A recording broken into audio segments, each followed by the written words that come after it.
was wondering, what kinds of books do you like to read? Well, I like to read mystery ones Mysteries, okay. and adventures Ooh, adventures are and exciting. scary ones. So that kind of sounds like maybe you like to read fiction. Yes, Are these chapter books or more picture books? kind of both. Okay. So me, I like to read nonfiction, and specifically within my nonfiction, I like to read nature and science. Nature most of all, but I also love my science. So what I really love in a book, it sounds like you like excitement. Yes!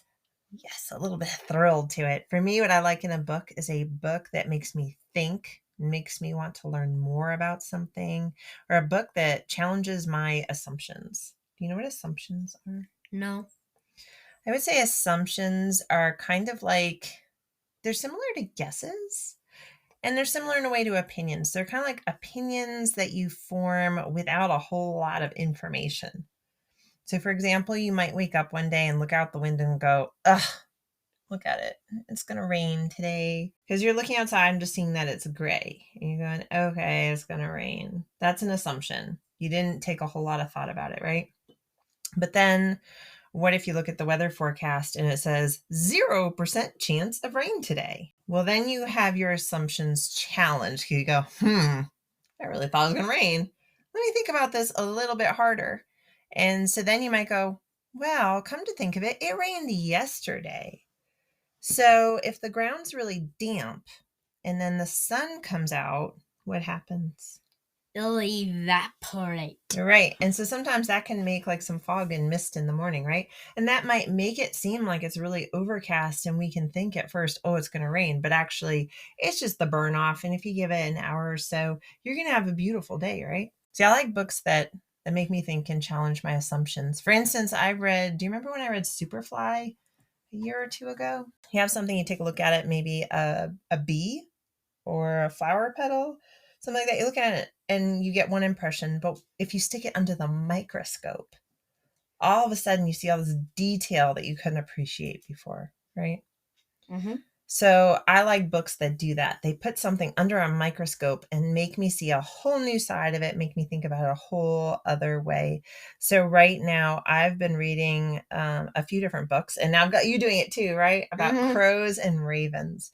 Corvids are fascinating and really interesting animals. But one thought that struck me the other day, so I've been reading In the Company of Crows and Ravens, which was a really good book. I enjoyed it a lot. And these naturalists or scientists, they're researchers at any rate. I'm not exactly sure exactly what their title is, but they've been researching crows for years.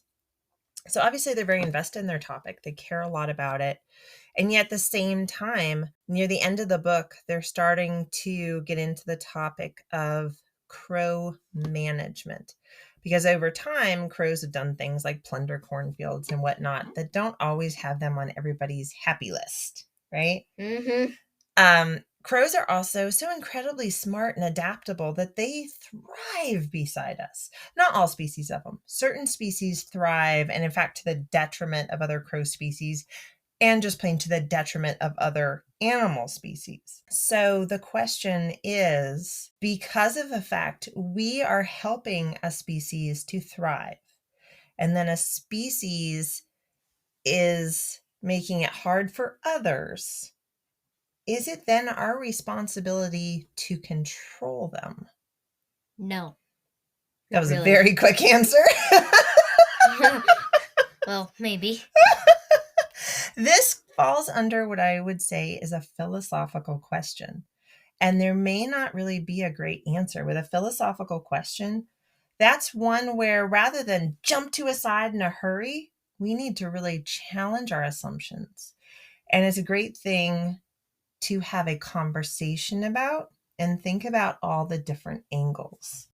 So when we're having a philosophical discussion, it's okay to disagree, but the idea is try to see from different people's perspectives, try to understand all the parts to an issue. It may not be that there's a right or a wrong. A lot of times there are so many components and an issue is so tangled that it can take a while to unravel them.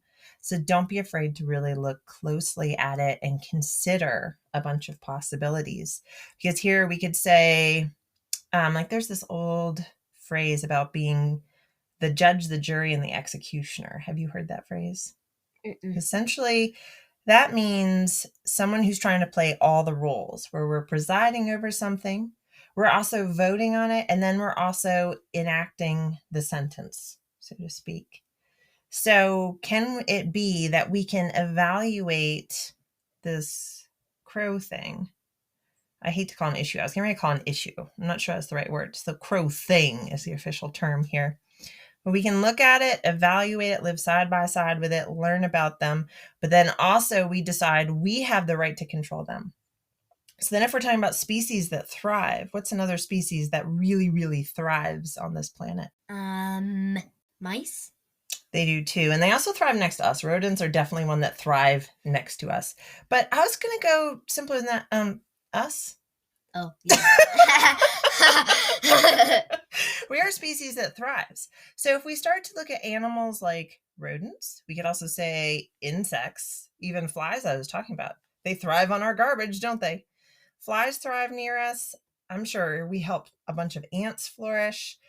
Crows, like there are species that do actively thrive near humans. When we were talking about balance in nature in our last episode, we were focusing more on the things we can do to cause nature to get out of whack.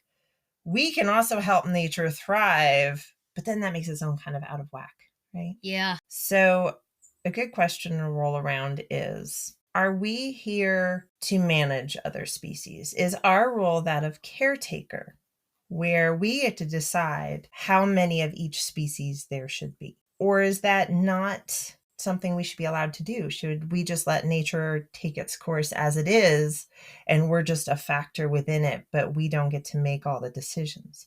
Does it also mean if we apply these rules to certain species, do we also need to apply them to ourselves? That's a whole nother moral and ethical debate that we have had in the world. And again, I'm not sure there's a right or wrong answer on that, but it's something just to think about, is when do we get to decide? Because we are this smart species that has been able to conquer all corners of the planet. What's our responsibility? And what is our role? And how do we manage this earth that we're on? Or do we manage it at all? We don't really, we're not really supposed to manage it.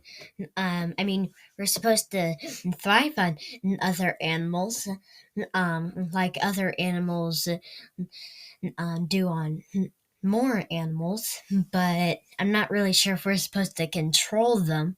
So you're thinking more, if we're going to hunt and be sustained by certain animals, that's one thing, but we're not allowed to manage them. Yes. Okay. It's interesting. I mean, I don't have an answer. I can't say yes, you're wrong, or no, you're not. This is what I mean by a philosophical discussion. So I think it's an important one for people to talk about and think about and come to your own conclusions. So I don't know, maybe have a discussion about it tonight at dinner, and also about what books you like to read and what's important for you to find within the pages of a book. Well, that's all for now. Thanks for listening. Goodbye.